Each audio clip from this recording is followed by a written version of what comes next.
Hi guys, this is Deepika. Welcome back to my channel that is ready to study. See guys, हमने last session में क्या पढ़ा था? Simple present sentences form करना, यानी कि जो वर्तमान समय यानी जो समय हमारा चल रहा है उसमें बातचीत के दौरान जो हम वाक्य यूज करते हैं उनको हम इंग्लिश में कैसे लिखेंगे। ठीक है, तो आज के इस सेशन में हम क्या सीखने वाले हैं? जो भूतकाल यानी जो समय बीत गया है, अगर हमें उस समय की कुछ बातें बतानी है तो हम उन वाक्यों को इंग्लिश में कैसे लिखेंगे, यानी कि हम सीखेंगे formation of simple past sentences. Fine. See guys, जिन्होंने मेरा लास्ट सेशन देखा है यानी कि जिन्होंने ये सीख लिया है कि प्रेजेंट टाइम में सिंपल सेंटेंसेस हम कैसे लिखते हैं, उनके लिए आज का सेशन बहुत ही ईजी होने वाला है। बिकॉज सिर्फ और सिर्फ आप हेल्पिंग वर्ब चेंज करके एक सेंटेंस को प्रेजेंट टाइम से पास्ट टाइम में पहुंचा सकते हैं। अमेजिंग ना? सी गाइस, आपको ये बहुत ईजी लगने वाला है। डोंट वरी, मैं आपको बिल्कुल स्टार्टिंग से वैसे ही समझाऊंगी। एंड नाउ हम चलते हैं, पहले हम रूल देखेंगे, ठीक है, फिर उसकी specification and after that same मैं आपको कुछ एग्जांपल्स दिखाऊंगी हिंदी में और उनको रूल फॉलो करते हुए हम उनको इंग्लिश में ट्रांसलेट करेंगे।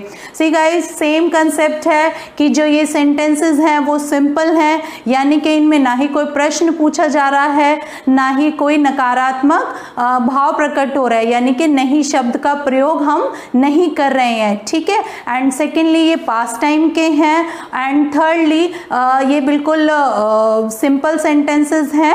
ठीक है, अब हम आगे चलते हैं और इसका रूल लिखते हैं। सबसे पहले आप ये रूल लिख लीजिए और अपनी नोटबुक में इसको रूल नंबर 2 भी लिख सकते हैं आप। रूल नंबर 1 हमने पढ़ लिया था, तो देखिए रूल क्या है? Subject plus helping verb plus an optional है plus object plus full stop. See guys, ये सेम ही रूल है, ठीक है, जो हमने प्रेजेंट सेंटेंसेस के लिए पढ़ा था। अब इसमें देखिए डिफरेंस क्या है, छोटा सा डिफरेंस है। जो हेल्पिंग वर्ब है वो प्रेजेंट टाइम में हमने यूज की थी इज, एम, आर। जिन्हें ये याद नहीं है प्लीज मेरा लास्ट सेशन भी जरूर देखिए। और अगर हमें पास्ट टाइम में सेंटेंस बनाना है तो हम क्या यूज करने वाले हैं? वाज एंड वर। देखिए ध्यान से देखिए, बाकी सब कुछ सेम है, सिर्फ मैंने हेल्पिंग वर्ब को चेंज किया है। ठीक है, एंड डोंट वरी गाइस, इन शब्दों से भी परिचय अभी जल्दी ही होने वाला है। ठीक है, आप इस रूल को बस नोट डाउन कर लीजिए। अभी मैं आपको वाज वर का यूज बता देती हूँ कि इनका मीनिंग क्या है और इनका यूज कब और कहाँ और किस सब्जेक्ट के साथ होगा। फाइन, तो चलिए चलते हैं। आई थिंक आपने ये लिख लिया होगा। Should I rub it? मैं इसे रब कर दूं? ठीक है, अब देखिए वाज और वर का एक चार्ट बना लेते हैं। आप जल्दी से ये चार्ट बना लीजिए, साथ में आपको एकदम से क्लियर हो जाएगा। सी, यहाँ पे मैं लिख रही हूँ सब्जेक्ट, यहाँ पे है प्रेजेंट टाइम में जो यूज करते हैं हम, एंड ये है हमारा पास्ट टाइम में। फाइन, देखिए सब्जेक्ट जब आई था तो हम प्रेजेंट टाइम में यूज कर रहे थे एम, पास्ट टाइम में यूज होता है वॉज। आफ्टर दैट अगर सिंगुलर है हमारा सब्जेक्ट यानी कि एक वचन, एक वचन में क्या क्या आ जाते हैं? ही, शी, इट, दिस, दैट। कोई भी नेम है, कोई भी प्लेस है, या कोई एनिमल है, या कोई थिंग है। ठीक है, कोई भी सब्जेक्ट जो सिंगुलर है यानी कि एक वचन है, उसके साथ क्या लग रहा था प्रेजेंट टाइम में? इज, और पास्ट टाइम में क्या लग जाएगा? वॉज। Very simple. जहां पर सिंगुलर सब्जेक्ट है यहाँ पे आई का भी कोई इश्यू नहीं है, आई भी सिंगुलर है तो सिंगुलर सब्जेक्ट के साथ क्या लगेगा? वॉज। अब आ जाते हैं प्लूरल के साथ।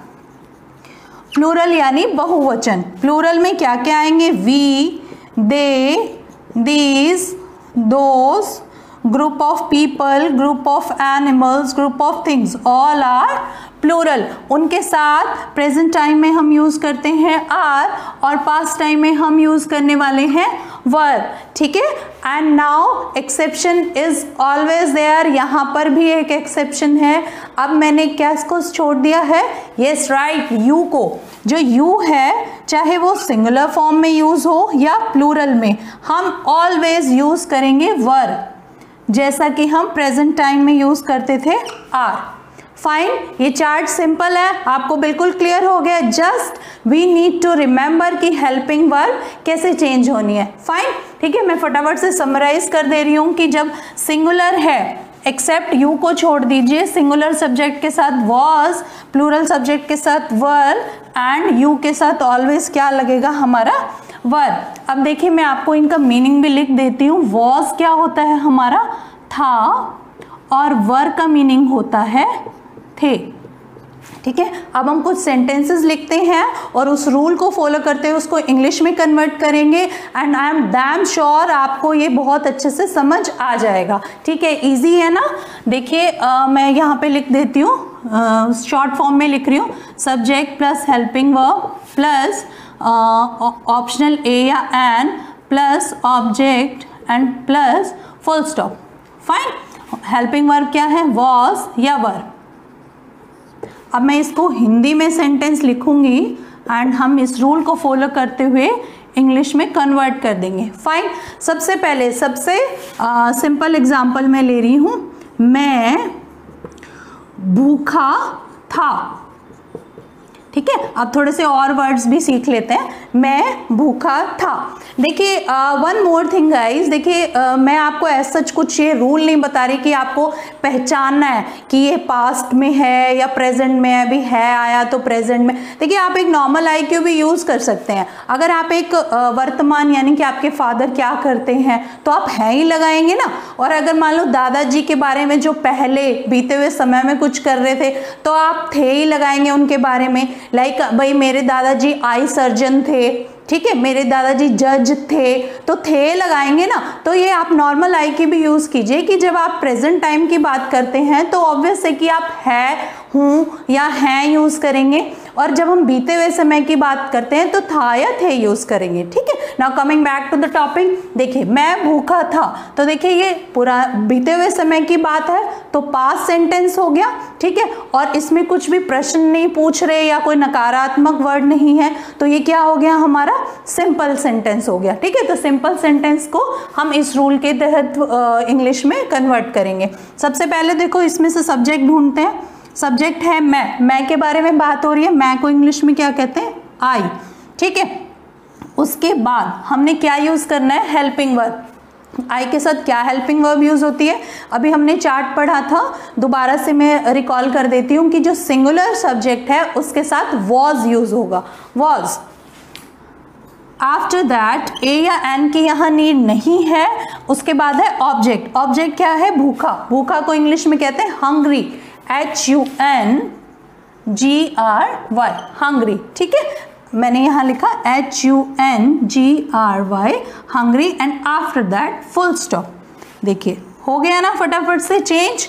नथिंग इज मुश्किल, मेरे को लग नहीं रहा कि कुछ मुश्किल है यहाँ पे। ठीक है, चलिए अब नेक्स्ट सेंटेंस देखें। मैंने लिखा कि हम खुश थे, हम खुश थे। देखिए अब ये बीते हुए समय की कोई बात बता रहे हैं कि हम पहले कभी खुश थे। ठीक है, तो सबसे पहले हमें क्या देखना है, सब्जेक्ट। सब्जेक्ट क्या है हमारा, वी। फाइन, उसके बाद हमें लगाना है हेल्पिंग वर्ब। ठीक है, मैं बारी बारी से इसलिए रिकॉल कर रही हूँ ताकि हमें याद हो जाए कि प्लूरल सब्जेक्ट के साथ क्या लगेगा, वर। फाइन, तो हमने क्या लगा दिया, helping verb, were. And after that a an की ज़रूरत नहीं है यहाँ पे। ये है यस, ऑब्जेक्ट क्या है, खुश, यानी कि happy. We were happy. Fine, हो गया चेंज। ठीक है, अब लिखते हैं जो मैंने आपको एग्जाम्पल भी बोल के दिखाया। मेरे दादाजी एक जज थे। हिंदी में लिख लेती हूँ, जज थे। फाइन, देखिए ये अगेन एक देखिए हिंदी में जब मैंने लिखा थे। ठीक है, इसका मतलब ये नहीं है कि दादाजी प्लूरल हो गए। ठीक है, दादाजी तो सिंगुलर ही है, लेकिन हम वही एक फैक्टर मैंने लास्ट सेशन में भी बताया था, हम सम्मान सहित किसी के बारे में बताने के लिए जिसका नाम हम सम्मान से लेते हैं तो हम हैं या थे प्लूरल वर्ड का यूज कर लेते हैं। ठीक है, तो इसका मतलब ये नहीं होता कि हमारा सब्जेक्ट भी प्लूरल हो गया है। सब्जेक्ट जो है वो सिंगुलर ही है। फाइन, तो देखिए अब हमने क्या लिखा, सब्जेक्ट क्या है, मेरे दादाजी, माई ग्रैंडफादर। दादाजी को इंग्लिश में क्या बोलते हैं? Grandfather, father. उसके बाद देखिए ये सिंगुलर है, मैंने कंसेप्ट क्लियर कर दिया है, थे देखकर वर नहीं लगाना है, सिंगुलर है तो क्या लगेगा? Was, was. उसके बाद एक है तो ए या एन लगा रहे हैं, उसके लिए मैं स्पेस छोड़ देती हूँ। आफ्टर दैट जज and after that full stop. अब देखिए हमें ए या एन में से देखना है। आई गेस अब तक तो आपको क्लियर हो जाना चाहिए, जज के साथ क्या लगेगा? A, right. My grandfather was a जज। ठीक है, अब एक और एग्जाम्पल ले लेते हैं कि तुम खामोश थे। अब मैंने यू का एग्जाम्पल लिया है, देखिए सॉरी ये पूर्ण विराम है। तुम खामोश थे, सबसे पहले देखिए सब्जेक्ट क्या है इसमें? गुड, इसमें सब्जेक्ट है हमारा यू, तुम। यू, आफ्टर दैट हमें क्या यूज करना है? Helping verb. तो गाइज मैंने अभी एक्सेप्शन बताया था, यू प्रेजेंट टाइम के लिए भी एक्सेप्शन है और पास्ट के लिए भी। यू के साथ ऑलवेज, चाहे वो सिंगुलर फॉर्म में यूज हो चाहे प्लूरल में, प्रेजेंट टाइम में आर लगेगा एंड पास्ट टाइम में वर लगेगा। आपने वो चार्ट नोटबुक भी बनाया है, उसमें आप देख के अच्छे से बता सकते हैं। तो हेल्पिंग वर्ब क्या लगेगा? वर।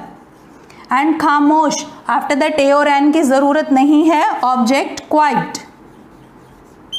ठीक है, ये कुछ नए वर्ड्स भी आज मैं लिख रही हूं, आप इनको भी नोट डाउन करते रहिए साइड बाय साइड। फाइन, हो गया यहां तक क्लियर? तो चलिए अब हम एक लास्ट एग्जांपल ले लेते हैं।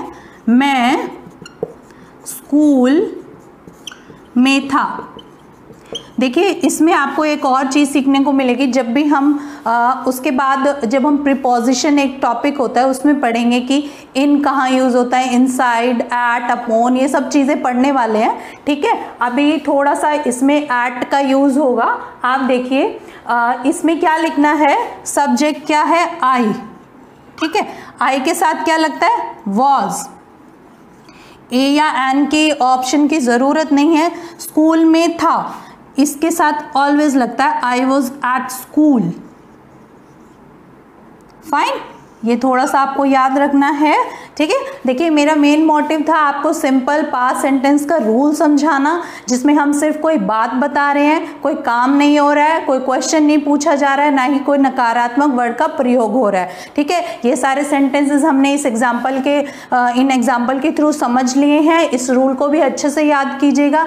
देखिए अब आपकी जर्नी स्टार्ट हो चुकी है कि आप सेंटेंस फॉर्म करना स्टार्ट करते जा रहे हैं। फाइन, आगे आगे थोड़े से और कॉम्प्लेक्स सेंटेंसेस भी हम सीखते जाएंगे। सो आप मेरे चैनल को प्लीज सब्सक्राइब कीजिए और जुड़े रहिए, सो दैट आपको इंग्लिश अच्छे से लिखनी आ जाएगी और इंग्लिश बोलने भी आ जाएगी। ठीक है, thanks for watching, keep learning, all the best.